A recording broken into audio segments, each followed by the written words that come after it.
হে বন্ধুরা, কেমন আছো? বেশ ভালো আছি। আর তোমরাও নিশ্চয়ই ভালো আছো, সুস্থ আছো। তো আমি একটা নতুন ভিডিওতে তোমাদেরকে স্বাগতম। আর আজকের ভিডিওটা দ্বিতীয় দিন গণেশের পুজো। সেই গণেশের পুজো উপলক্ষে যে আজকে আরতিটা হচ্ছে, এই আরতিটা তোমাদের সঙ্গে আজ পুরো শেয়ার করবো। আর আরতিটা পুরো তোমরা দেখবে। আরতিটা কেমন আছে অবশ্যই তোমরা পুরোটা দেখবে। আর চ্যানেলটা কিন্তু সাবস্ক্রাইব কিন্তু অবশ্যই করবে, লাইক করবে। চলো বেশি কথা বলবো না, কারণ আরতির টাইম হয়ে গেছে, 7:30 বাজে। তো পুরো আরতিটা তোমাদের সঙ্গে শেয়ার করবো। চলো দেখতে থাকো।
আমাদের আরতি সমাপ্ত হয়ে গেছে, এখন প্রসাদ বিতরণ শুরু হয়ে গেছে।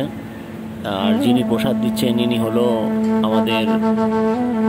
আমাদের সার্ভিস স্টাফ, তার মধ্যে তিনি হলো ক্যাপ্টেন, উনি দিচ্ছেন। আর উনি হলো আমাদের সুশেফ, যে এখন প্রসাদ দিচ্ছে উনি হলো আমাদের সুশেফের পাশে রয়েছে আমাদের নতুন সার্ভিস একটা ছেলে এসেছে। তো আমাদের হোটেলে 7:30টার সময় গণেশের আরতি চলছে। আরতির ভিডিওটা পুরোটা করেছি। তা আরতির ভিডিওটা তোমাদের সঙ্গে পুরো শেয়ার করেছি। ভিডিওটা কেমন লেগেছে ভিডিওটা অবশ্যই তোমরা আমাকে জানাবে। আর চ্যানেলটা কিন্তু সাবস্ক্রাইব করতে ভুলবে না, আর একটা লাইক করতে কিন্তু ভুলবে না। আর এরকম ভিডিও রোজ ছাড়ার চেষ্টা করবো। ভিডিওটা কেমন লাগলো অবশ্যই কিন্তু আমাকে কমেন্ট করে জানিও, ঠিক আছে?